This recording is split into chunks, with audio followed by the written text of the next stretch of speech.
Muchas gracias por la presentación, muchas gracias a Syngenta. Para mí es un gusto, es un placer estar con gente que comparte una misma pasión, la pasión por el maíz. Sé que hay gente de diferentes países de Centro y Sudamérica, sé que hay gente de Colombia, Guatemala, me decían que iba a estar gente también de Ecuador, Perú, tal vez El Salvador, México y en general Centroamérica, México y básicamente norte de Sudamérica. Entonces, pues estamos listos. Normalmente cuando tengo una presentación de este tipo, ya sea presencial, en campo o de esta manera a través del internet, siempre al inicio hacemos un compromiso y el compromiso con ustedes es, finalmente ustedes están invirtiendo una hora y media entre lo que es la presentación y la sesión de preguntas y respuestas. Y ese tiempo es un tiempo muy valioso, es un tiempo que ustedes podían haber destinado a cualquier otra actividad en el campo. Y tanto para nosotros como para Syngenta, pues es un compromiso y una responsabilidad el que el tiempo que están invirtiendo en estar en esta ocasión aquí con nosotros en este webinar, pues que sea de utilidad. Entonces, mi compromiso con ustedes, mi compromiso el día de hoy con ustedes es que en esta hora y media que vamos a estar trabajando, se lleven por lo menos 3 consejos o tips prácticos de utilidad prácticamente inmediata para que la pongan en uso y mejoren de alguna forma sus rendimientos. Entonces, ese es el compromiso. Ojalá que lo logremos y que al final de esta presentación, el tiempo que invirtieron en ella, pues haya valido la pena. Entonces, pues bien, sin más preámbulo, iniciamos con la presentación y ¿qué vamos a hablar el día de hoy? El día de hoy vamos a hablar de los efectos que tiene la velocidad de siembra sobre la densidad de población, es decir, sobre el número de plantas que tenemos por hectárea y el rendimiento final. Entonces, ¿qué factores? Principalmente la velocidad y cómo la velocidad afecta el número de plantas o de semillas que sembramos y después el número de plantas y mazorcas que tenemos en la cosecha al momento de esta, ¿verdad? Entonces, sobre eso va a girar la presentación y bueno, iniciamos entonces. Seguramente todos ustedes o muchos de ustedes conocen al Dr. Fred Below. El Dr. Fred Below es la persona que tal vez ha estudiado más a fondo todos los factores que intervienen en el alto rendimiento. Él tiene una plática muy famosa, por aquí se las muestro, la pueden buscar así en YouTube. Aquí de hecho tienen el link, uno de tantos links que hay con alguna de sus presentaciones, dura más o menos 1 hora. Y él en esta presentación, las 7 maravillas del alto rendimiento en maíz, habla de 7 factores. Él a los más de 30 años que ha estudiado y desmenuzado el alto rendimiento, ha llegado a la conclusión de que aunque es cierto que diversos factores intervienen para producir el alto rendimiento en maíz, la verdad es que 7 de ellos son los que tienen el mayor impacto y el mayor componente sobre el alto rendimiento. Aquí se los muestro en la pantalla y son 7 factores que, bueno, no es el momento de hablar de ellos en esta ocasión. Los invito a que vean su presentación, vale la pena en algún momento que tengan disponible. Pero quiero resaltar aquí el tema del punto número 5. Él habla de que la densidad de población es efectivamente uno de los factores más importantes y decisivos en la misión que tenemos todos los agricultores y técnicos de alcanzar el alto rendimiento. Hay otros factores, ahí los pueden ustedes ver, pero vamos a centrarnos hoy nuestra atención en el tema de la densidad de población o el número de plantas por hectárea, semillas por hectárea que sembramos al momento de la siembra. Bueno, entonces por un lado está esta persona que realmente sabe de maíz, es una de las eminencias, él estudia y da clases en la Universidad de Illinois. Entonces esa es una de las personas que hay que seguir en este sentido y él dice, la densidad de población es muy importante. Si bien la densidad de población es muy importante, es importantísimo entender que la siembra es tal vez uno de los momentos fundamentales o cruciales en la búsqueda del alto rendimiento.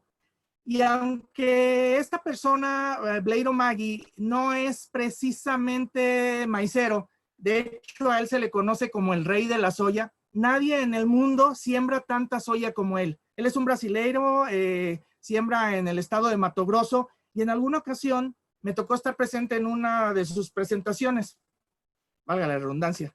Y en esa presentación, él mencionó algo que realmente me llamó la atención y me impactó. Bueno, él es una persona, él determina el precio de la soya a nivel mundial, así de sencillo. Él siembra más soya que en países completos en todo el mundo. Y bueno, gracias a pues toda esa superficie de soya que siembra en el mundo, él tiene un poder adquisitivo muy grande, es una de las personas pues, más ricas del Brasil, ¿verdad? Entonces él tiene la oportunidad de viajar, tiene aviones particulares, viaja por todo el mundo, y en su presentación él mencionaba, donde me tocó estar presente, que pues él de repente pues, se le antoja comer en Francia o cenar en Hong Kong y lo hace, ¿verdad? Tiene los medios económicos para hacerlo. Pero hay una época en el año que él no se mueve para nada de sus siembras, de sus ranchos, de la superficie que él siembra, y es precisamente en la época de siembra. Y eso me llamó a mí mucho la atención porque él decía que incluso una vez sembrado su soya o su maíz, porque también siembra algo de maíz, una vez sembrado el cultivo, él ya puede dejar la responsabilidad del manejo del cultivo, de la atención del cultivo, incluso de la cosecha del mismo, a sus capataces, asistentes, ingenieros técnicos en general. Pero nunca se despega del momento de la siembra. Él está presente, coordina las calibraciones de sus equipos de siembra, lleva a cabo una supervisión de todos sus equipos, los saca con suficiente tiempo para calibrarlos.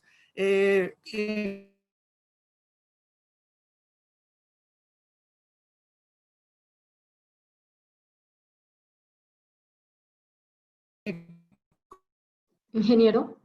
Con el, sí, perdón. Se le alcanzó a ir la voz. Si quiere apaga por favor la video para ver si no tenemos interferencia. Para si mejoramos ST. Ok, permíteme tantito, ahí lo estoy apagando. Ok. Permíteme un tantito, ok. Regreso a la presentación entonces. Ok, bueno, espero que eso mejore la situación. Ahí está. Entonces, les decía que, entonces tenemos por un lado a Fred Billow, que es un especialista en el maíz y que habla que la densidad de población es fundamental. Y por otro lado tenemos a este señor Blade Omagi, que es el rey de la soya en el mundo y que él dice que la siembra es el momento fundamental y crucial en el desarrollo de un cultivo. Entonces, si tomamos esos dos factores, pues resulta que efectivamente, por un lado tenemos a Fred Billow, la densidad de población es uno de los 7 pilares o maravillas del alto rendimiento. Tenemos a Blade Omagi, la siembra es la actividad más importante y determinante en la búsqueda del alto rendimiento. Y bueno, sin incorporarme ni con mucho con ellos, pero comparto mi granito de arena a lo largo de 30 años que he estado trabajando en mi vida con maíz, 35 si incluimos la universidad que también estuvimos trabajando en el Instituto Mexicano del Maíz. 35 años de estar trabajando con maíz, me queda claro que la búsqueda del alto rendimiento inicia con una siembra que maximice el potencial de rendimiento del híbrido. Entonces, la siembra y los factores que afectan a esta es fundamental para acceder al alto rendimiento. Y es que si revisan aquí en la gráfica, la densidad de población que al final se traduce, primero tenemos número de semillas por hectárea. Cuando emergen las plantas del suelo, tenemos plantas por hectárea o plántulas por hectárea y después estas se van desarrollando hasta llegar al concepto de densidad de cosecha. ¿Qué es la densidad de cosecha? Es el número de mazorcas productivas que tenemos por hectárea. ¿Y qué afecta al número de mazorcas productivas que tenemos por hectárea o manzana o la superficie que ustedes gusten o manejen? Hay dos factores fundamentales, la calibración del equipo y la velocidad con la que realizamos la siembra. Y ahí vamos a centrar mucho nuestra atención en los siguientes minutos. Después que hayamos hablado de la calibración y de la velocidad, vamos a ver cómo estos dos factores afectan la población y lo vamos a descomponer en otros elementos que son la uniformidad. Uniformidad en el espaciamiento entre las plantas del mismo surco o de la misma raya. La uniformidad en la profundidad de siembra y esto como factores decisivos en el impacto sobre el rendimiento. ¿Ok? Entonces, con estos argumentos podemos dar inicio y empezar a hablar entonces de lo que es todos los factores que intervienen en la siembra y que afectan al final el rendimiento. Me gustaría compartirles de inicio un concepto básico que tiene que ver con densidad de siembra. Y este concepto básico en agronomía dice que para una planta de maíz, sus mayores competidores no se encuentran en las plantas de los surcos vecinos. Vamos, todas las plantas en una siembra, en una parcela, en una milpa, tienen competencia. Las plantas, sus plantas hermanas que están sembradas alrededor de ella. Pero si lo analizamos estrictamente como individuo a cada planta, nos podemos dar cuenta que las plantas que están sembradas a los lados, a mi surco izquierdo y a mi surco derecho, están demasiado lejos. No importa si están a 50, 60, 70, 75 o 80 centímetros. Para mí como planta, la verdad es que están muy retirados, muy lejos de mí. Las plantas que realmente me hacen competencia, y eso hay que entenderlo muy bien, y creo que todos ustedes lo comprenden sin problema, la competencia que me genera a mí como planta individual son las plantas que están justo al lado de mí, dentro del mismo surco, dentro de la misma raya. Esas son mis verdaderas competidoras. Cuando entendemos eso, podemos empezar a desmenuzar otros factores que son los que vamos a ir trabajando. Hubo un tema que me solicitaron que habláramos, y antes de entrar a la calibración y la velocidad y todo este tipo, vamos a tomarnos nada más unos par de 3, 4 minutitos nada más en hablar del tema de los tamaños de la semilla de maíz. El tamaño y la forma de la semilla de maíz están determinadas o dependen tan solo del lugar en el que a cada semilla le tocó nacer. A ver, ¿qué queremos decir con esto? Hablando de semillas híbridas, podemos diferenciar a todas las semillas que se producen en una mazorca en dos grandes categorías. Primero, podemos dividir a todas las semillas de maíz en forma y tamaño. Vamos a analizar primeramente el tema de la forma. Y básicamente existen dos tipos de semilla de maíz. Las semillas bolas o redonditas, que están en los extremos. Si se fijan tanto en la base, como lo estoy marcando aquí, como en la punta de la mazorca o del choclo, ahí se encuentran las semillas bolas. Ahí lo ven. Y aquí se desarrollan las semillas bolas porque hay una menor aglomeración, una menor concentración de semillas, pues, y entonces las semillas crecen y se expanden un poco más. Si nos vamos hacia el centro de la mazorca, donde la densidad de semillas es mucho más alta, el congestionamiento o la aglomeración de semillas es mayor, perdón, aquí las semillas están tan estrechamente unidas unas a otras que no, por ejemplo, tomemos como centro esta mazorca, este grano que estoy señalando ahí en la presentación. La semilla no puede crecer a los lados porque están ocupados por estas otras semillas. Y tampoco pueden crecer dentro de su hilera porque tiene una vecina aquí y otra vecina al lado. Entonces, esta semilla en particular, ¿hacia dónde es el único espacio que tiene para crecer? Hacia arriba. Entonces, es por eso que las semillas se vuelven semillas planas. Y eso se encuentra casi siempre en las semillas que están en la parte media de la mazorca.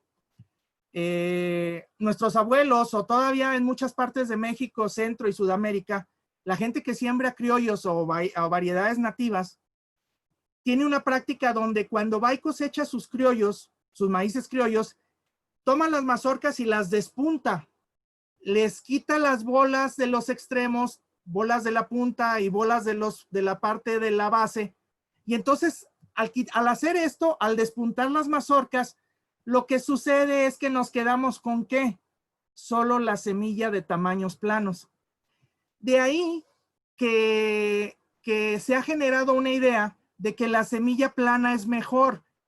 Tal vez si hablamos de criollos o variedades no mejoradas o variedades criollas o variedades nativas, esto puede ser cierto. Las semillas planas pueden ser mejor porque las semillas de los extremos, por ejemplo, las semillas de la punta, al abrir las hojas de la mazorca o el totomostle,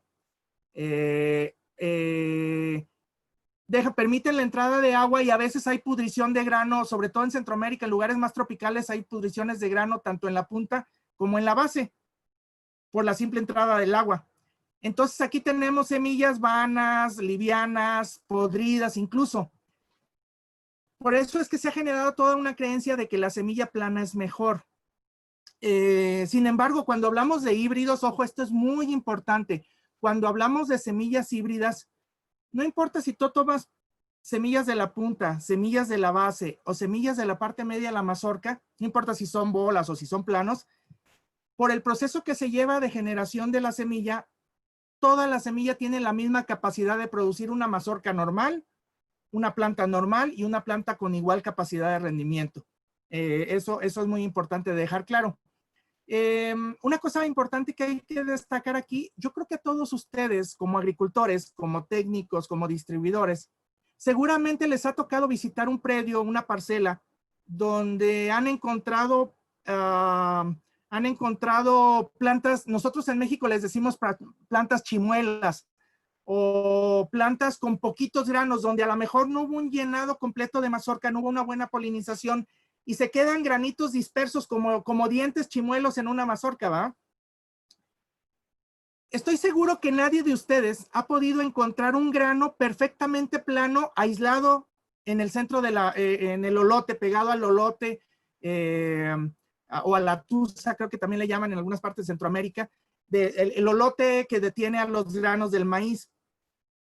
Siempre que hay una falla en la polinización, los granos que se forman, ¿cómo se forman? ¿Recuerdan? Siempre se forman granos bolitas o redondeaditos. ¿Por qué? Porque como tienen espacio para crecer, pues se extienden. Es entonces por eso por eso les decía que en las semillas de la punta, donde hay un poco más de espacio para crecer, se forman las semillas bola, al igual que en los extremos, como en la base y en la punta. Bueno, estamos hablando hasta ahorita del concepto de forma, pero ¿qué pasa con el tamaño de las semillas? En el tamaño de las semillas sucede lo siguiente. Si vemos una mazorca, aquí tenemos la base, acá tenemos la punta de la misma, siempre los granos más grandes de la mazorca van a estar en el primer tercio, digamos en la base, en la parte de la mazorca que está conectada con la planta, con el tallo. En esa parte, en este primer tercio de la mazorca, se van a encontrar siempre tanto la semilla bola como la plana más grande. Los planos medios, las semillas medianas siempre van a estar en la parte central de la mazorca, en el segundo tercio, si lo vemos de abajo hacia arriba. Y los planos más pequeños siempre los vamos a encontrar en la semilla de la punta. ¿Por qué sucede esto? Porque los granos que primero se forman son los de la base, después se forman los granos de la parte media y los últimos granos en formarse son los granos de la punta. De hecho, pueden ustedes comprobar algo bien interesante. Cuando esté en floración su maíz, cuando estén las muñequitas o los jilotes aventando los pelitos o los estigmas, técnicamente hablando, de la mazorca, cuando estén aventando las sedas o los estigmas o los pelos de la mazorca o del choclo, si ustedes abren las hojas de una mazorca, un jilote que esté abriendo apenas que esté aventando apenas sus pelitos, se van a dar cuenta que todos los pelitos que se están saliendo de la mazorca, de las hojas, están conectados a los granos de la base.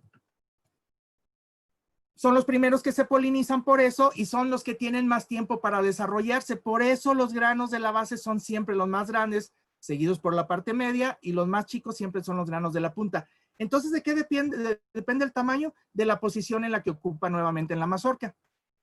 Ya hablando de las diferentes combinaciones, si combinamos forma y combinamos tamaño, entonces es que tenemos todas las combinaciones de tamaño. Tenemos bolas grandes en la base de la mazorca, bolas medianas en la siguiente sección. Luego tenemos los planos más grandes hacia la base, los planos medios en el mero centro de la mazorca, los planos chicos ya yéndonos hacia el último tercio de la mazorca. Luego ya dejamos los planos y entramos nuevamente a las bolas, pero en este caso otra vez bolas medianas y terminamos con bolas chicas. Luego ya de ahí algunas compañías tienen bolas extra grandes que están todavía por acá, bolas extra chicas. Bueno, ya son temas muy, muy específicos, pero más o menos así es como se distribuyen. Aquí lo interesante de entender nuevamente, es que hablando de híbridos, los híbridos, hablando de híbridos, no importa qué semilla siembres, bola, plano, grande o chico, te va a producir la mismo tipo de tamaño, tamaño y planta con sus cualidades, todas iguales.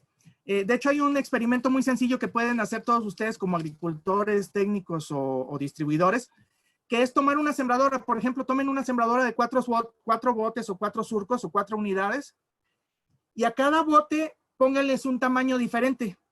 Inviten a agricultores incluso a la siembra para que vean. En un bote, por ejemplo, el bote número 1, el de la extrema izquierda, ponen bola extra grande o bola grande. En el bote número 2 ponen bola chiquita. En el bote número 3 ponen el plano más grande y en el bote 4, en el de la extrema derecha, ponen el plano más chiquito. Y lo siembran. Van y vienen en los surcos, terminan de sembrar una parcela, una milpa, una hectárea, una manzana. Y de lo que se van a dar cuenta es que cuando nazca su maíz, si entran a la parcela no van a detectar cuál planta proviene de qué tamaño, porque todas se van a ver igual. Y si nos vamos hasta la cosecha, cuando vean las mazorcas de diferentes surcos, ustedes no van a poder decir cuál viene de bola grande, cuál de bola chica, cuál de plano grande o cuál de plano chico, porque van a ser iguales, ¿verdad? O en promedio, digo, hay variaciones por el terreno y el manejo, pero digamos que en términos generales va a ser lo mismo. Bueno, una vez entendido esto, visto, espero, bueno, si hay algunas preguntas, obviamente pueden irlas mandando al chat de aquí del webinar para después desahogar esas preguntas, pero básicamente esa es la información en cuanto al tema. Bueno, entremos ya de lleno ahora sí al tema de la calibración de la sembradora. No nos vamos a meter en esta presentación en temas que tienen que ver con la calibración mayor de la sembradora. ¿A qué me refiero con calibración mayor? Conexión a los 3 puntos del tractor, si es de conexión a 3 puntos, si es de levante o de jalón o de tirón. Esos son, digamos, calibraciones mayores, que las llantas estén uniformemente infladas. Ese tipo de cuestiones más de mecánica, no nos vamos a meter tanto en esto. Nos vamos a meter en el grado fino. Yo sé que ustedes son expertos en el manejo de sus equipos, pero nos vamos a meter más en el manejo o recomendaciones muy puntuales ya de lo que tiene que ver con el mecanismo de depósito de la semilla en el suelo. Ahí es donde vamos a centrar nuestra atención. Entonces, les vamos a recomendar 10 cosas o 10 puntos que hemos podido ver y detectar que son vitales para aspirar al alto rendimiento y tener una buena calibración. Y como primer punto tenemos el calibrar su sembradora con suficiente tiempo. Esto parece muy elemental, pero me han platicado que en ciertos lugares, no en Latinoamérica, por supuesto, pero en otros lugares del mundo, me han platicado que sucede que la gente se espera hasta el último minuto, casi un día antes o a veces el mismo día que van a iniciar las siembras, para sacar su equipo que está resguardado en una bodega, en el corral o en una parte del rancho o donde tienen sus operaciones agrícolas, y hasta ese momento la sacan, la limpian.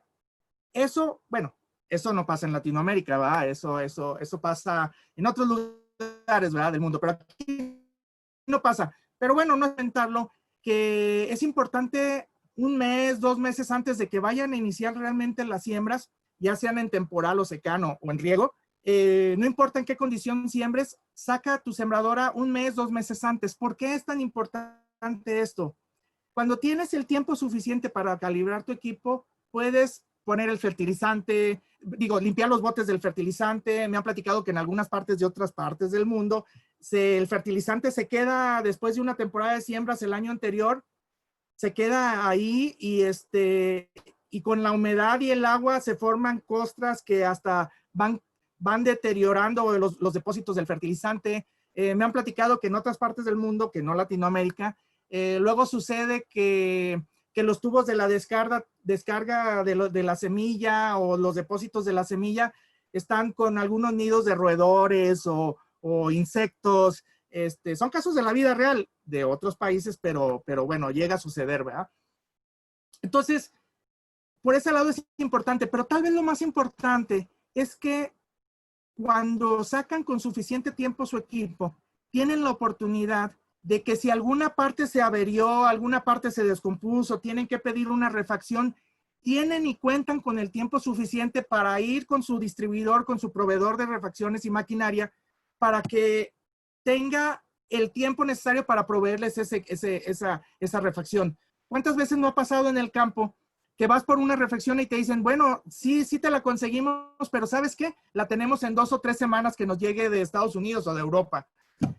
Y en 2 o 3 semanas se acaba la temporada de siembra.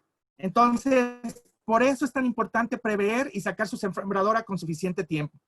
Obviamente, en el punto 2, vamos moviéndonos al punto número 2, hay que tener entonces la sembradora limpia, engrasada, aceitada, todos los puntos. De preferencia, cuando dejemos de usarla un año antes, pues hay que lavarla, limpiarla y no dejarla con residuos de semilla o de fertilizantes, ¿verdad? Pero todo eso hay que tener en cuenta. Recomendaciones ya más de la calibración de la semilla y de los efectos que podemos tener después por no llevar a cabo ciertas recomendaciones. Punto número 3. A veces nos esperamos a que vamos sembrando y esperamos casi que se vacíen los botes o los depósitos donde ponemos la semilla. Esperamos a que casi se vacíen por completo para volver a recargar nuestros sacos de semilla y vaciar y rellenar nuevamente los botes de la sembradora.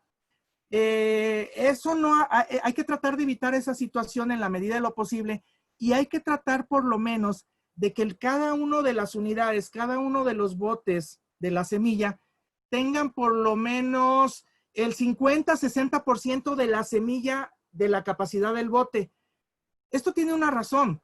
Esos botes fueron diseñados por ingenieros y técnicos y especialistas en maquinaria que calculan que la semilla que está dentro del bote va a ejercer una presión sobre las que están por debajo. Vamos, en un bote cabe, vamos a suponer que la sembradora que ustedes tienen tiene capacidad para vaciarle un saco completo de más o menos 20 kilos de semilla.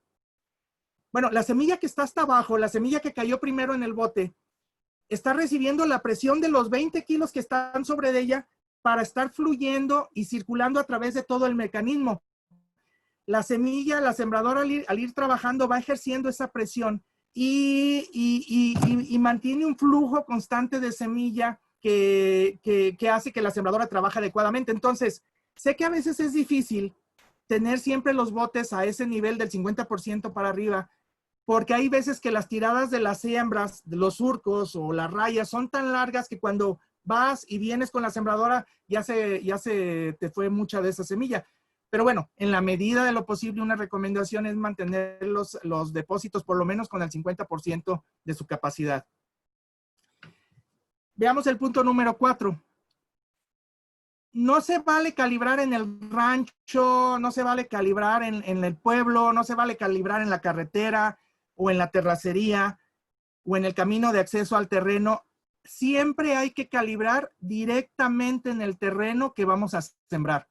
Si está excelentemente trabajado, si está pedregoso, si está con terrones grandes o la preparación no fue la adecuada o es una mesa de billar donde está perfectamente trabajado el terreno, ahí es donde tenemos que realizar la siembra.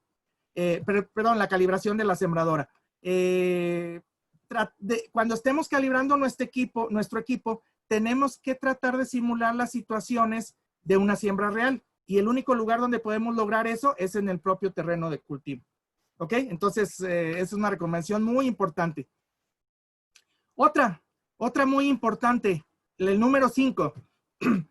Hay que calibrar siempre a la velocidad a la que van a estar trabajando o realizando la siembra en el terreno.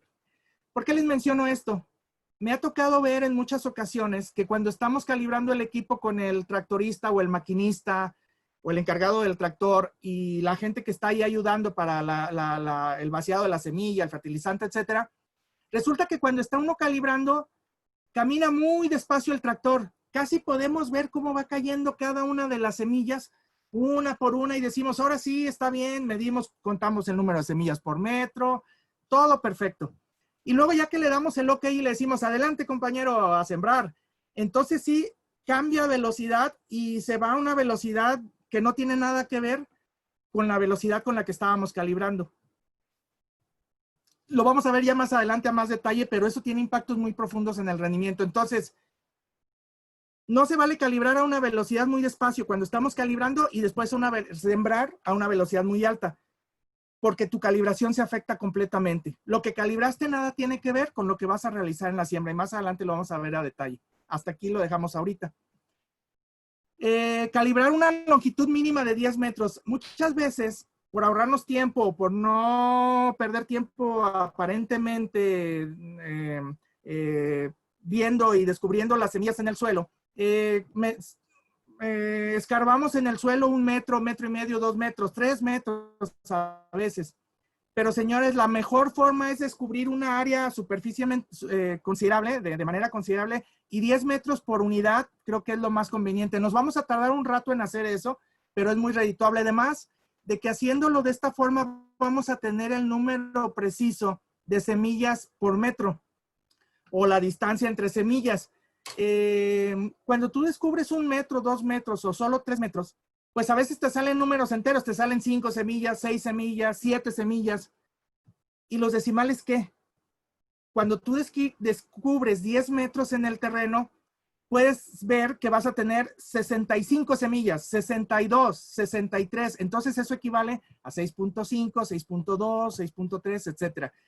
Entonces, eso es una forma muy precisa de tener los números y las distancias entre semilla y semilla. Entonces, un tema interesante, digo, que todos ustedes seguramente han llevado a cabo esta práctica, entonces perfectamente saben de lo que estoy hablando. Punto número 7, hay que calibrar por separado cada cuerpo. No se vale calibrar 2 o 3 cuerpos y decir, ah, el cuarto está bien, o el quinto o el sexto, depende del número de unidades que tenga su sembradora. Cada uno hay que realizar su propia calibración, hay que checar muy bien que todos traigan el plato igual, la misma medida, el mismo número de orificios, el mismo tamaño del orificio, etcétera, o dependiendo del tipo de sembradora, pero hay que siempre verificar cada unidad por separado. En el punto número 8, no vale o no es recomendable quedarse con una sola revisión del número de semillas que está tirando por surco o por unidad. Hay que hacerlo 2 o 3 veces y de forma regular. Eso es una recomendación importante. Otra recomendación muy importante es que muchas veces como agricultores, técnicos o distribuidores, no podemos surtir o comprar un solo tamaño y un solo lote de semilla para todo lo que voy a sembrar. No importa si es una superficie pequeña o grande. A veces te dan 2 o 3 sacos de un tamaño, es el mismo híbrido, pero a veces son 2 o 3 sacos de un tamaño y otros de otro tamaño y así. Diferentes lotes, diferentes tamaños. Señores, señoras, cuando tengamos que calibrar nuestra sembradora y cambiemos de tamaño, de forma de semilla, cuando nos cambiamos de bola a plano o de grande a chico, cuando cambiemos de híbrido, no se diga, o cuando cambiemos sobre todo de marca, hay que volver a calibrar la sembradora. Ese es un trabajo continuo. Sé que se toma tiempo, pero ese tiempo, es tiempo y dinero bien invertidos. Se los garantizo y al rato lo vamos a constatar. Bien, finalmente, como punto número 10, siempre hay que tomar en cuenta el porcentaje de pérdida. ¿A qué me refiero con esto? Estarán de acuerdo conmigo que ustedes como agricultores, como técnicos o como distribuidores, saben perfectamente que ninguna semilla en el mundo puede obtener el 100% de germinación. Vamos, de cada 100 semillas, si yo siembro 60,000 semillas, que nazcan 60,000 semillas. Eso es imposible. Es imposible. En ninguna parte del mundo, ni en la parte más tecnificada del mundo van a encontrar eso, porque existen muchos factores. Entonces, siempre hay una diferencia entre lo que siembro y el número de plantas que llegan con mazorca productiva a la cosecha. A esa diferencia entre las semillas que sembré y las plantas que puedo cosechar por hectárea o por manzana o por la superficie que ustedes gusten, a esa diferencia se le llama porcentaje de pérdida y varía dependiendo de la forma en la que siembren el maíz, la región, el manejo, etc. Pero ¿cuánto hay que compensar? Les quiero compartir esta tabla. Bueno, antes de la tabla nada más, bueno, aquí está de una forma más gráfica, explicar lo que les decía. Densidad de siembra es el número de semillas que yo siembro por hectárea. 65,000 semillas por hectárea. Ok, eso sembré en una hectárea. Es imposible que me nazcan las 65. A lo mejor me nacen 60, 62, 63, 64. Puede ser. Eso es densidad de emergencia, el número de plántulas que logran establecerse. Hay muchas razones por las cuales una semilla no puede llegar a emerger. Aquí están enlistadas. No, preparación del terreno, plagas, insectos, enfermedades, terrones, exceso de agua. Hay muchos factores. Lo que es un hecho es que no de todo lo que siembre va a emerger, y luego hay otra gran pérdida, porque no de todas las plantas que emerjan o logren brotar del suelo y establecerse como plantulitas, no todas las plantas que nazcan van a llegar hasta la cosecha con una planta productiva, ¿verdad?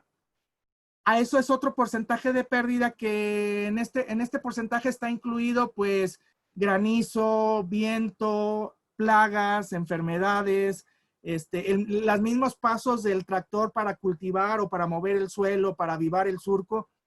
Todos estos lo que provocan es que haya una diferencia entre lo que yo sembré y lo que voy a cosechar. Eso se llama porcentaje de pérdida. Y esta es la tabla que les quería compartir. Les explico la tabla primero para que estemos hablando en el mismo idioma. Bueno, en esta tabla tenemos aquí renglones y tenemos unas columnas. Cuando sembramos maíz, no importa en qué parte del mundo te encuentres, hay dos cosas que pueden variar en el momento de la siembra. Y esas dos cosas se les llama típicamente condición y modalidad. La palabra es lo de menos, en diferentes países se les puede llamar de diferentes formas, pero el chiste es entender, la idea es entender el concepto. ¿Qué es condición? Condición es la forma en la que le hago llegar el agua a mi maíz. ¿Cómo le hago llegar el agua a mi maíz? No hay más que de dos formas. O por la lluvia, por el temporal o por el secano, o por un sistema de riego. Entonces, solamente hay dos categorías de condición. O le hago llegar el agua a mi maíz para que siembre o para que nazca por riego, o por temporal o secano, por el medio ambiente, las lluvias, pues. Esta es lluvia y este es riego suministrado. A todos caen en esas categorías. No hay ningún agricultor que no caiga en estas categorías. Y luego, una cosa es cómo le hago llegar el agua, la otra cosa es cómo siembro con respecto al momento en que apliqué el agua. A ver, ¿qué quiero decir con eso? Vamos a ver el ejemplo de la gente que siembra de riego. Un porcentaje mínimo, 15, 20% en Latinoamérica tal vez se siembra riego, el resto es de secano o de temporal. Pero vamos a empezar con riego. Yo tengo la posibilidad de sembrar mi maíz con riego. Solamente hay dos opciones. Riego hago que mi suelo se empape, se moje. Espero a que dé punte y entonces siembro. Esto se llama tierra venida. O llámenlo como ustedes gusten. La idea es entender el concepto. Eso se llama riego a tierra venida. Hay otra forma de hacerlo. Y la otra forma es sembrar en seco.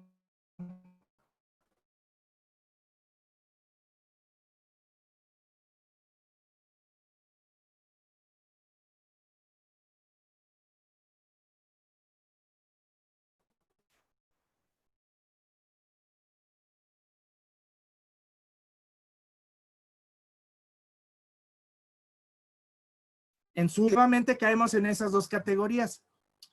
Sembramos a tierra venida esperando que llueva primero. Eso típicamente sucede en suelos muy arenosos, donde todavía, a pesar de estar el suelo mojado, puedes entrar con tu equipo, con tu tractor y sembrador a sembrar. Eso se llama temporal a tierra venida o secano a tierra venida. Y la última forma de sembrar el maíz es también de temporal, pero en seco. ¿Esto qué quiere decir? En suelos muy arcillosos no puedes esperarte a sembrar a que llueva primero, porque si no ya no entran. Los tractores se quedan atorados, se quedan atascados o en el lodo y no salen, no se mueven. A veces ni las personas, ¿verdad? Las botas se quedan ahí atrapadas en el lodo, en el fango. Entonces, hay lugares, una gran superficie de toda nuestra Centro y Sudamérica, México, que se siembran temporal en seco. Es decir, tú siembras esperando que en 15 días, 10 días, 12 días llueva. puede pasar hasta un mes a veces, pero estás seguro de que te va a caer el agua ya del temporal, del secano, ¿verdad?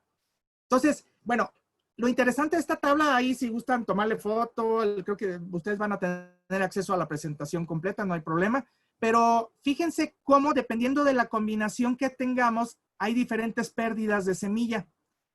Aquí rápidamente podemos observar que la mejor forma de sembrar maíz, desafortunadamente no todo el mundo podemos hacerlo, pero si pudiéramos hacerlo, la mejor forma de sembrar maíz es con riego, claro, y regar primero, esperar a que dé punto y después sembrar. Ahí las pérdidas, aunque son menores, también hay, y pueden ir desde el 5 hasta el 8%. La otra forma de sembrar es en riego, pero en seco, o sea, primero siembro y después aplico el agua, ya sea por a través de riego, en cualquiera de los sistemas de riego que hay. Ahí se pierde más o menos de un 8 a un 15%. Luego vamos con el temporal o el secano. En temporal, esperando a que llueva y después sembrando, se pierde del 8 al 18, muy similar a la anterior categoría. Y la forma la forma menos eficiente de sembrar maíz es en temporal o secano y en seco. Ahí se puede perder del 14 al 23 o más. Hay lugares donde si las lluvias se retrasan del temporal o de las lluvias de la temporada, de la estación de lluvias, pues se puede perder hasta todo el ciclo, ¿verdad? Pero vamos a decir que normalmente se pierde en esto. Entonces, este dato es bien importante y se los comparto, porque todos ustedes, a la hora de que vayan con sus distribuidores de semilla, todos los agricultores, los técnicos, deben tener seguro de tener el dato, aquí se lo voy a poner, de tener el dato de la densidad. El dato más importante para un agricultor debe ser con cuántas plantas debo de llegar con este maíz a cosecha. No las que debo sembrar, porque esas son relativas. Yo necesito con cuántas debo llegar a cosecha para sumarle el porcentaje de pérdida, ¿sí? Sumarle un 8, un 15, un 10, un 12, un 14, un 15, lo que sea, dependiendo de cómo siembre yo mi maíz. Aquí les doy estas tablas como referencia. Para compensar, si me dicen siembra 60,000 semillas a cosecha, o te dicen, debes cosechar 60,000 plantas con mazorca, 60,000, y se me pierde el 10%, quiere decir que debo sembrar el 10% de 60,000, son 6,000, debo sembrar 66,000 semillas, para que aún considerando lo que se va a perder el 10%, 6,000 semillas, de las 66 pierdo 6, me quedan 60,000. Y entonces llego con la recomendación de la marca, de la empresa o del distribuidor a la cosecha de forma adecuada. ¿Entienden el concepto? Esto es muy importante. Esta tabla se las doy solo como referencia. Este es el resultado de estar en esto casi 30 años trabajando. Pero lo más interesante de esta tabla es que ustedes mismos pudieran desarrollar una tabla como esta, pero para cada predio, para cada terreno, para cada parcela que ustedes siembren, y pueden verificar esto históricamente. Entonces, pues es un reto que les dejo ahí. Es interesante que ustedes pudieran decir, oye, el terreno de la villa, por decirle un nombre, él tiene un historial siempre se nos pierde el 7, el 8%. Pues ustedes ya saben que ese dato hay que compensarlo para llegar con las plantas a cosecha que me las recomendó la compañía semillera. Eso toma tiempo. Y para lograr esto, ¿qué tienen que hacer? Tienen que tener 2 datos cada año. Saber exactamente cuántas semillas sembraron y saber exactamente cuántas plantas con mazorca están cosechando por hectárea o por superficie. Pueden ser por manzanas, por hectárea, la superficie que manejen. ¿Ok? Esa es la recomendación. Bueno, muy bien.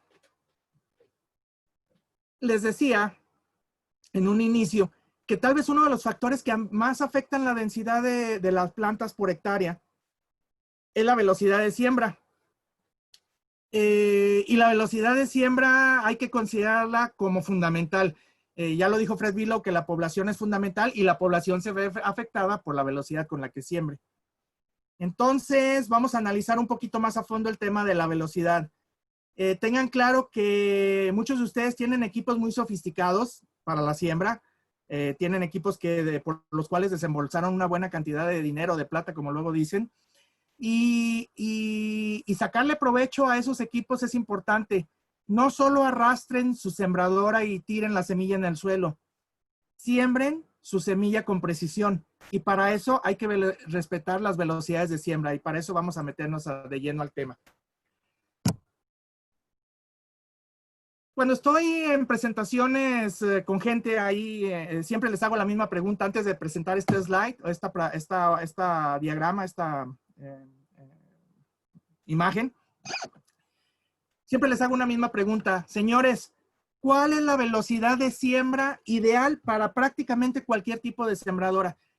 Cuando hablamos de velocidad de siembra, no importa la marca, no importa el modelo. Prácticamente todas en el mundo, alrededor del mundo, todas las sembradoras, cuando hablamos de maíz, tienen que trabajar entre 4.5 y 7 kilómetros por hora.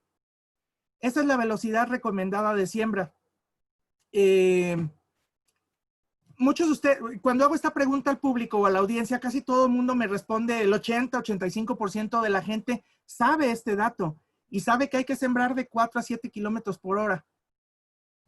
Pero una cosa es saber el dato y saber que esa es la velocidad que me recomiendan para sembrar.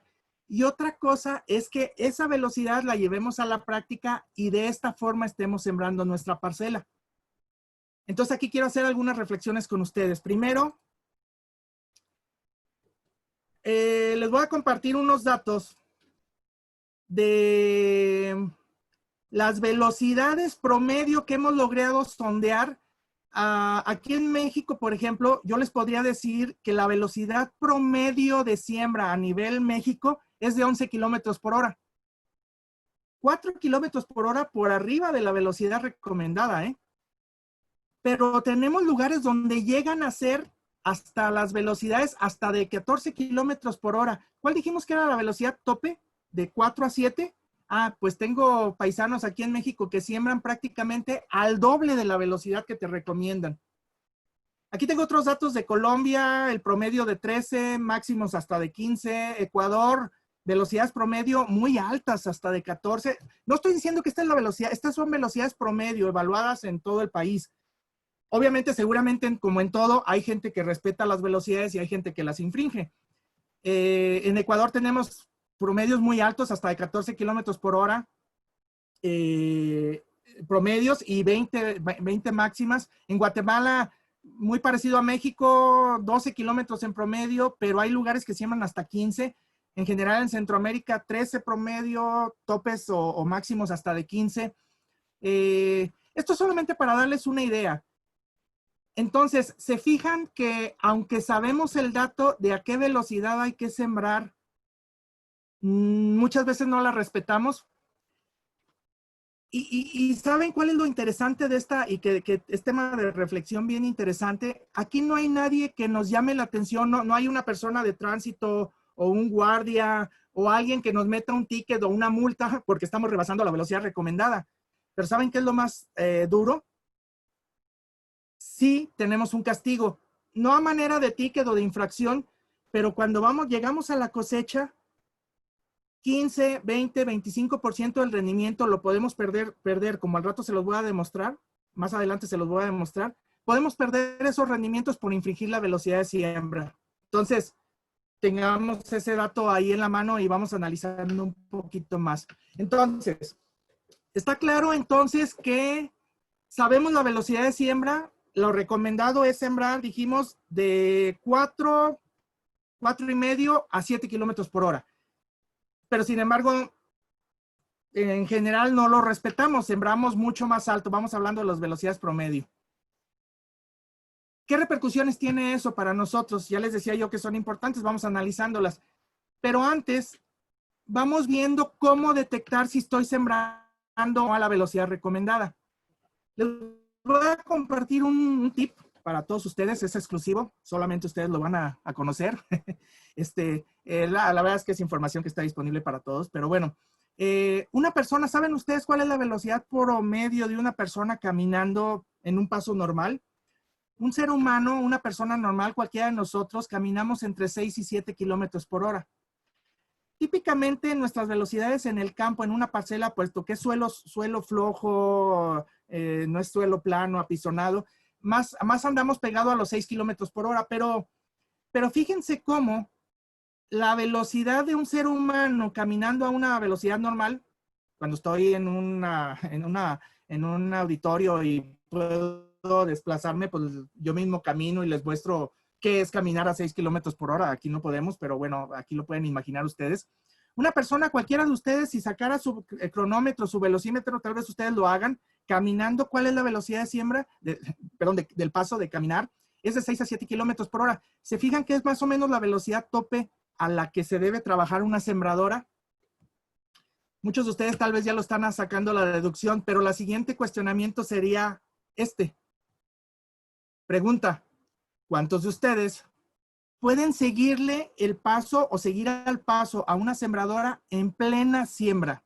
No cuando estén calibrando, porque ahí creo que muchos de ustedes lo pueden hacer. No, ya que terminaron de calibrar su sembradora y que el tractorista está sembrando surco tras surco, surco tras surco, ida y vuelta, ¿quién de ustedes puede seguir una sembradora? ¿Verdad que no muchos? Igual no lo podemos ver directamente aquí por el internet, pero ya me dirán ustedes, mándenme en sus comentarios ahí, ¿quién puede seguirle el paso normal caminando a una sembradora e ir detrás de ella viendo cómo va depositando las semillas? ¿Verdad que muy pocos lo pueden hacer? Bueno, esos que lo pueden hacer, pues palomita, muy bien, excelente. Pero créanme que en Latinoamérica creo que menos del 2% de la gente, y creo que me fui muy alto, pero creo que menos del 2% de los agricultores pueden seguirle el paso a una sembradora en pleno trabajo. Ahora, ¿cómo podemos resolver eso? Porque qué bueno que lo sepamos y qué bueno que sepamos ese dato, pero ¿cómo lo resolvemos? Primero hay que conocer a qué velocidad estoy sembrando. Ya sé que la velocidad que me recomiendan es de 4 a 7, pero realmente a qué velocidad estoy sembrando. Miren, afortunadamente, la tecnología actual nos da la oportunidad de tener muchos dispositivos para medir la velocidad.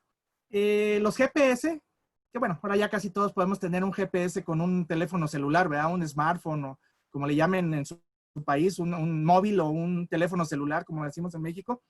Estos teléfonos ya pueden ustedes bajar aplicaciones, apps que le llaman los chavos. Pueden bajar aplicaciones donde pueden tener GPS, Google Maps, Waze, cualquiera de estos, para medir la velocidad de desplazamiento. ¿Y saben qué necesitan hacer? Muy sencillo, simplemente subirse al tractor y monitorear la velocidad. Hay algunos tractores, los más modernos, que son muy raros todavía en Latinoamérica, que ya tienen velocímetro. Pero lo normal es que en Latinoamérica nuestros tractores no tengan velocímetro. Tienen tacómetro que te mide revoluciones del motor o de la transmisión, pero no te miden la velocidad como tal. Entonces, ¿cómo puedo saber a qué velocidad estoy sembrando? Les voy a compartir este tip, un tip más, que espero que les sea de utilidad.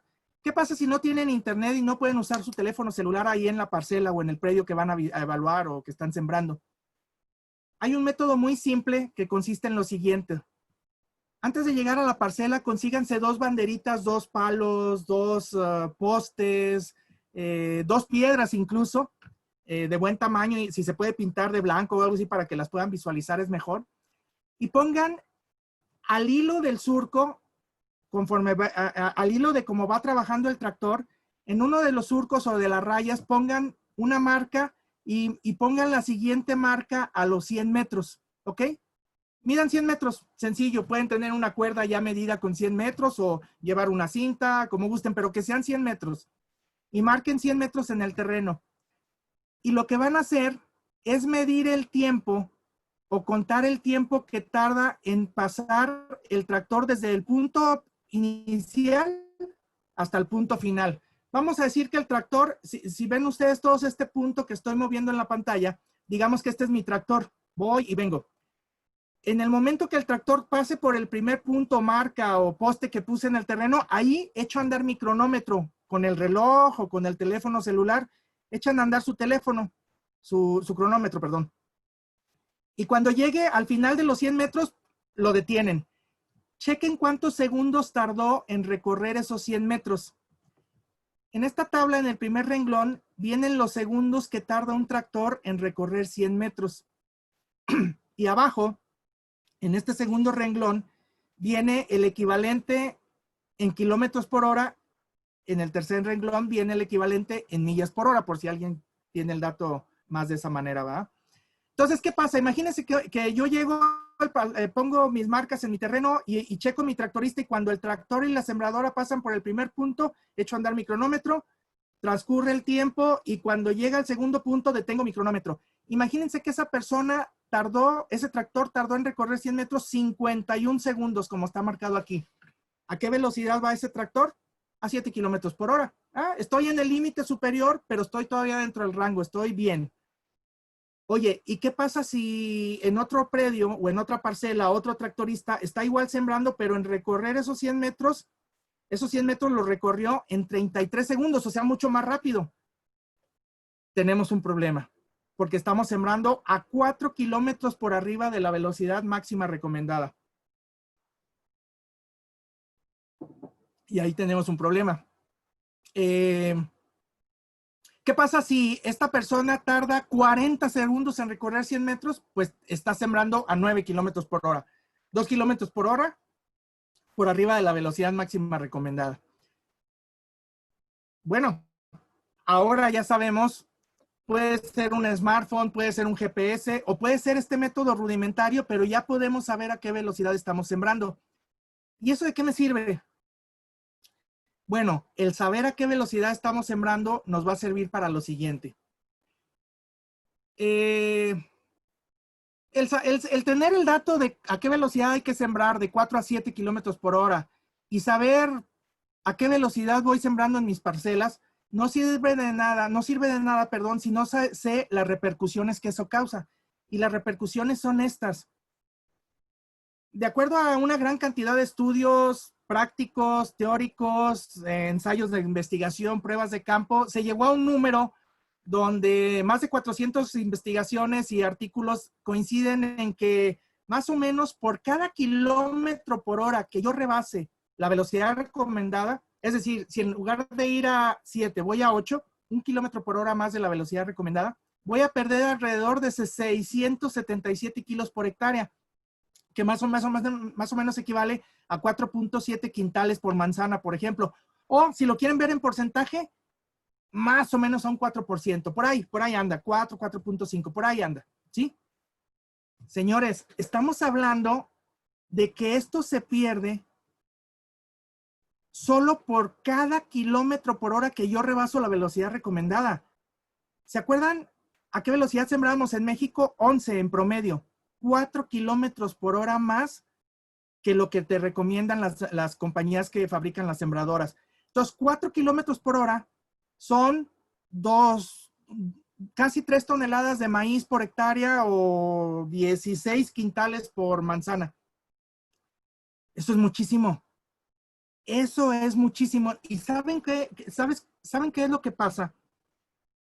El rendimiento es muy curioso, porque tú vas y cosechas y no te das cuenta de lo que dejaste de ganar. Eso es muy importante. Por ejemplo, cuando cae un granizo o cuando tu maíz se teladea o acama o se cae, tú vas y visitas la parcela y te das cuenta del daño. Oye, se perdió el 15, se perdió el 20, la mitad de mi parcela, una cuarta parte de mi parcela se perdió. Entonces, como que puedes visualizar y darte una idea de lo que vas a perder. Aquí está escondido y no lo ves, pero se está viendo una merma en el rendimiento. Entonces, pues fíjense nada más las pérdidas tan grandes que hay, y desgraciadamente no lo ves hasta la cosecha. Y tú dices, coseché bien, sí, pero ¿cuánto dejaste de ganar? ¿Cuánto dejaste de ganar por ir sembrando a una velocidad muy alta? Bien, ahora que sabemos que se pierde esto en el rendimiento por rebasar la velocidad recomendada, yo creo que todos ustedes en su mente, o muchos de ustedes en su mente, están diciendo, bueno, pero ¿por qué se pierde? O sea, ¿qué afecto o qué causas o qué cuestiones afectan el maíz para que haya una pérdida del rendimiento? Estamos ya por unos 5 o 6 minutos de finalizar la presentación, entonces vamos al punto medular de la misma.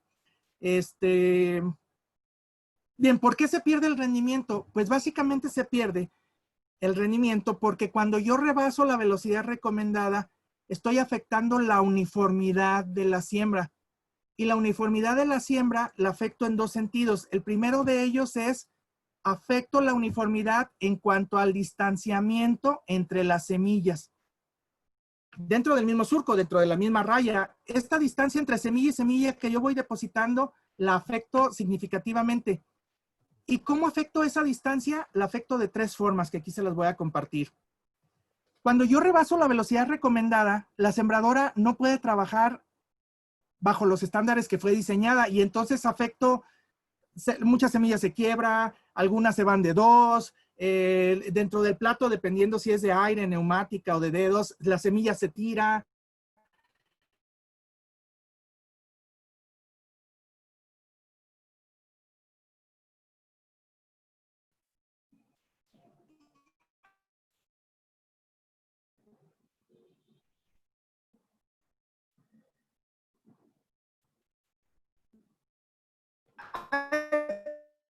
Hola, ingeniero.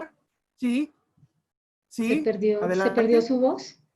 Ok, ¿me escuchan ahí nuevamente? Sí, señor.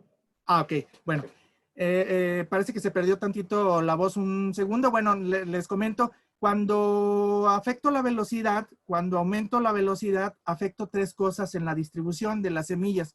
La primera de ellas es,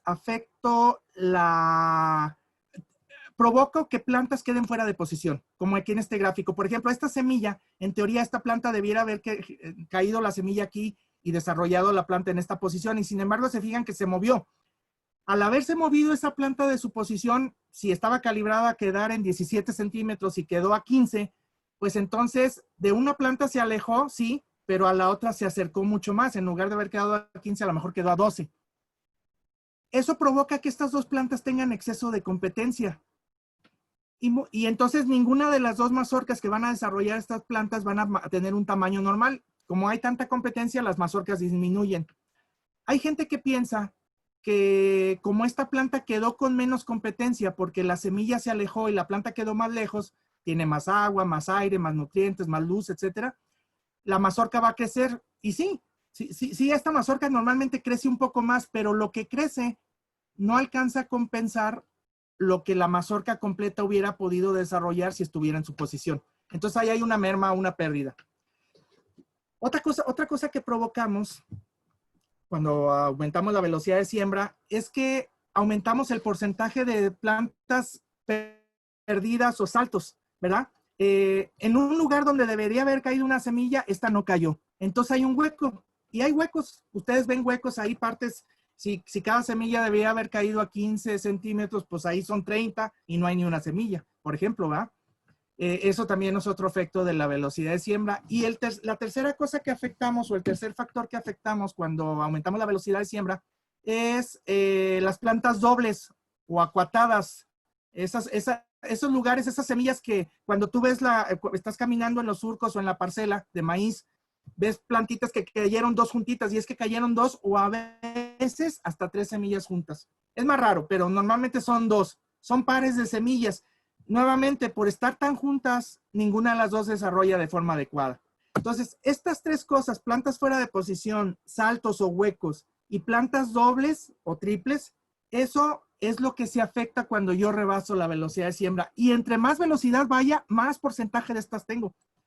Imagínense que esta es una parcela, ¿verdad? Un predio, al cual divido a la mitad. En esta mitad del predio, voy sembrando a 15 kilómetros por hora o 14 kilómetros por hora. Y aquí voy sembrando a 7. No quiere decir que aun cuando vaya dentro de la velocidad recomendada, no vaya a tener plantas fuera de lugar, huecos o plantas dobles. Sí voy a tener, pero la cantidad va a ser mucho menor. Si yo pusiera una marquita en donde hay plantas dobles, plantas fuera de lugar y huecos, si yo pusiera banderitas donde veo eso en la parcela, aquí tendría algunas banderas. Pero si yo me paso a hacer lo mismo y poner banderas donde hay semillas dobles, huecos o plantas fuera de lugar, donde sembré mucho más rápido, el número de banderas se incrementaría dramáticamente. Y este experimento lo pueden hacer ustedes en sus propios predios. Solamente para salir de dudas, si alguno todavía tuviera alguna duda, haga este experimento. Seleccione una parcela y a la mitad de la parcela siémbrela como el tractorista quiera, a la velocidad que él vaya, que él esté acostumbrado. Cuando llegue a la mitad, deténganlo y váyanse con él y asegúrense de que siembran a 5, 6, 7 kilómetros por hora. Regresan a los 8, a los 10 días a ver su parcela y van a ver cómo cuando caminan los surcos de uno y de otro lado, van a ver cómo la cantidad de plantas dobles, saltos y huecos aquí en la parte que iba más rápido son mucho mayores que en la segunda sección. Esa es una forma de comprobar eso. Y la última cosa, lo último que afectamos cuando incrementamos la velocidad de siembra es la profundidad. Una de las grandes maravillas de las sembradoras modernas es que dejan todas las semillas a la misma profundidad. Tal vez eso no lo vemos tan fácil, no es tan fácil de ver. Cuando una semilla queda fuera de lugar, pues cuando nacen tú te das cuenta si había un hueco, si estaban dobles o fuera de lugar. Es muy fácil, desde que nacen lo ves. Pero, ¿cómo puedes saber si las plantas quedaron a una misma uniformidad? Eso se ve analizando qué porcentaje de los surcos nacen de una sola oleada. En una sola oleada, en un mismo momento, vamos a decirlo así. Pero es un poco más difícil de ver. Yo les voy a decir una cosa. Una parcela, un predio, un lote que tarde 3 días en nacer y en salir todas las semillas a la superficie del suelo, que salgan nosotros en México les llamamos agujas o pullas, las hojitas, la hojita donde sale después la primera hoja del maíz. Si una parcela tarda 3 días en que nazcan todas las plantas de un lote, esa parcela ya perdió nada más por esa situación, ya perdió el 15-18% de rendimiento. Así de fácil, ¿eh? Entonces yo les quiero lanzar un reto a todos ustedes.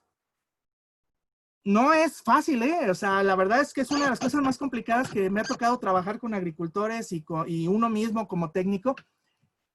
Pónganse la meta de que más del 90, aquí puse 94, pero la verdad, créanme, con que logren que más del 90% de todas las plantas, de todas las semillas que se sembraron en una parcela, emerjan en una sola oleada, hagan muestreos y chequen que en una sola oleada nazca todo el mismo día. Por ejemplo, si ustedes van y visitan su parcela y está ojeando el sábado en la mañana, pues que el sábado en la mañana al mediodía esté nacida toda la parcela. Eso es bien difícil. Es muy fácil hablarlo y decirlo aquí, pero conseguirlo en el campo es muy complicado. Pero ¿saben qué? En la medida que se esfuercen por lograr este tema, sus rendimientos se van a ver incrementados de forma significativa. De hecho, para cerrar la presentación, yo les haría una pregunta. Igual sé que no me lo pueden contestar aquí, es un impedimento de estar trabajando en internet, pero por ejemplo, con todo lo que hemos hablado, ya sabemos la velocidad de siembra, que son de 5 a 7 kilómetros por hora, que cada vez que rebaso la velocidad de siembra, por cada kilómetro que rebase se pierden 677 kilos, casi 4.7 quintales por manzana. Eso ya lo sabemos. Y sabemos que esa pérdida en el rendimiento se da porque afecta la distribución y la profundidad. Por unos breves segundos, piensen cuál creen ustedes que afecta más al rendimiento. El que la semilla quede mal distribuida por un exceso de velocidad. Los dos se afectan, ojo. Cuando incremento la velocidad se afectan los dos factores, mala distribución y mala profundidad. Pero ¿cuál creen ustedes que es más decisivo en afectar el rendimiento? ¿La mala distribución o la mala profundidad? Los dejo reflexionar un segundito. Bueno, pues resulta que contundentemente los que dijeron que la profundidad afecta más el rendimiento son los que tenían la razón. Los dos afectan el rendimiento. Miren, en esta tabla les muestro, ya con esto finalizamos, en esta tabla les muestro los porcentajes que puede un agricultor esperar perder. Fíjense, los rangos de pérdida que puede un agricultor en Latinoamérica esperar perder por una mala distribución. Y fíjense que por una mala distribución, que haya semillas acuatadas o dobles, saltos y semillas fuera de lugar, se puede perder, en el mejor de los casos, el 6%. Perdí el 6%. Bueno, el 6%. Pero puedes llegar a perder hasta el 14%. Si de plano ibas súper rápido, el terreno mal preparado, etcétera. Pero fíjense qué pasa con la profundidad. Si la profundidad se ve afectada por la velocidad, fíjense el impacto tan grande. Simplemente un agricultor puede esperar perder por una mala profundidad al menos el 2% del rendimiento. Eso es muchísimo rendimiento. El 12%. Pero si de plano iban volando en la sembradora, iban como en carreras de Fórmula 1 y la preparación del terreno no estaba buena y lo que quieran y gusten, pueden llegar a perder hasta el 25, 26, 27%. Esos son datos de estudios alrededor del mundo, pero principalmente en Latinoamérica, donde se ha podido comprobar la merma que tiene el rendimiento por afectar la velocidad y esta afectar la distribución y la profundidad. Entonces, señores, señoras, jóvenes, agrónomos, técnicos, espero que esto sea de utilidad. Vamos a tener toda una sesión de preguntas y respuestas. Espero poder responder todas ellas o la mayoría, y si no, las dejaré de tarea. Pero vean cómo un simple, yo tengo una frase para terminar, nada más decirles, la atención a los detalles marca realmente la diferencia. El poner especial atención a la velocidad y con ella a la distribución y la uniformidad en la profundidad de siembra realmente marca diferencias. Y sin una inversión fundamental y grande y sin grandes cuestiones tecnológicas, simplemente poniendo atención a los detalles, pueden incrementar su rendimiento de una forma importante. Yo espero que el compromiso que hice al principio de darles 2 o 3 tips que les fueran realmente de utilidad sea práctico. Ojalá que compartan sus comentarios ahí. Pero bueno, pues estamos aquí. Les he dado la palabra por aquí. Creo que Carlos es quien nos va a hacer favor de manifestar sus preguntas. Y bueno, aquí estamos todavía un rato para platicar con ustedes. Muchas gracias. Inge Pepe, muchas gracias por su presentación. Vamos a dar paso a las preguntas. Tenemos muchas preguntas, tenemos poco tiempo.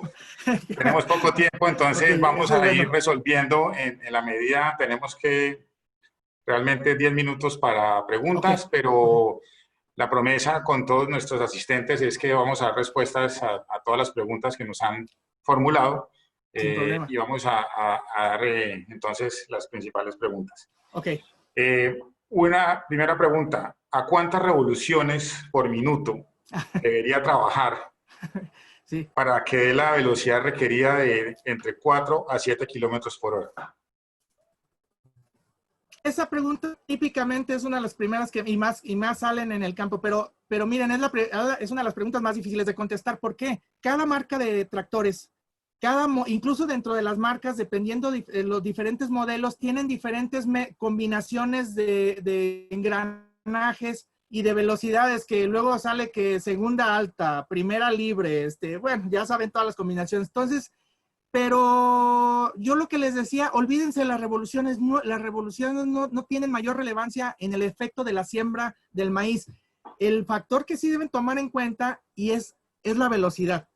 Por eso hice tanto énfasis y les compartí incluso esos tips de cómo calcular, porque es vital para todos los agricultores y técnicos y gente que trabaja con maíz, no las revoluciones del tractor, sino la velocidad a la que se están desplazando, porque eso es lo que afecta el trabajo de la sembradora. Recuerden que una sembradora es un equipo que va encadenado o jalado por el tractor, vamos a decirlo así, va supeditado al movimiento del tractor. Y además de que va supeditado al movimiento del tractor, todo el mecanismo de la sembradora se genera en sus ruedas, en las ruedas que van generando la tracción al desplazarse. Ahí se genera todo el movimiento de girado de la semilla, del fertilizante, incluso algunos insecticidas. Entonces, yo les diría, no es importante las revoluciones. Cada máquina, cada tractorista sabe a qué revoluciones hay que trabajarlo, eso está bien. Pero las revoluciones pasan a segundo o tercer término. Lo importante es desconocer a qué velocidad está moviéndose su tractor con la sembradora. ¿Ok? Inge Pepe, otra pregunta. ¿Qué afecta? Estamos mencionando que la velocidad ideal es entre 4 y 7 kilómetros. Si supera los 7 kilómetros, ya usted nos mostró la pérdida. ¿Qué pasa si la velocidad de siembra es inferior a 4 kilómetros por hora? Ok, sí, esa también es interesante. No pasa nada. No pasa nada. De hecho, lo que pasa es que pierdes tiempo. Y en el campo es fundamental el que hagas más hectáreas por día. Digo, eso es una actividad propia de esto. Entonces, yo sí conozco gente que siembra 4 kilómetros por hora. Me ha tocado mucho con las comunidades de menonitas en diferentes partes de Latinoamérica. Ellos son muy cuidadosos y a veces van incluso a 4 o menos kilómetros por hora. Casi tú puedes ir, de hecho tú lo rebasas. Si vas caminando a 6 kilómetros por hora, rebasarías una sembradora. Tienes que ir despacio. Pero ahí lo que pierdes es eficiencia. Si tienes suficiente tiempo y si no hay una presión por eso, pues bueno, adelante. Pero si a mí me lo preguntan, yo les diría siempre siembren entre 6 y 7 kilómetros por hora.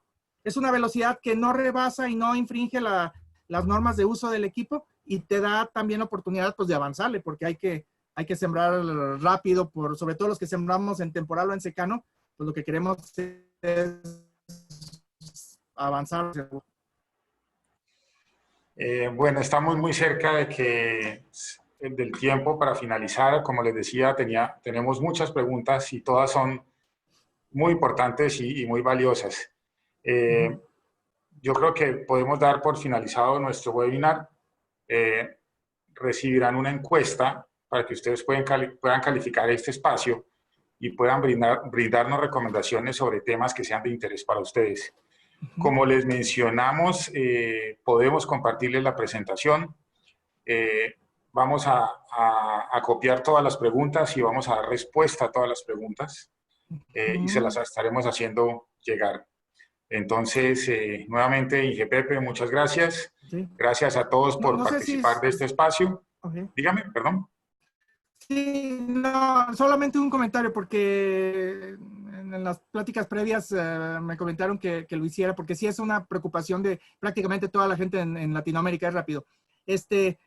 En Latinoamérica, mucha gente tiene que rentar el equipo o maquilar. No sé el término, aquí en México hablamos de maquilar, no sé si sea extensivo a todo, a diferentes partes. Pero bueno, el tema es que a veces no tienes sembradora propia y tienes que rentar el equipo para pagar por él para que te siembren.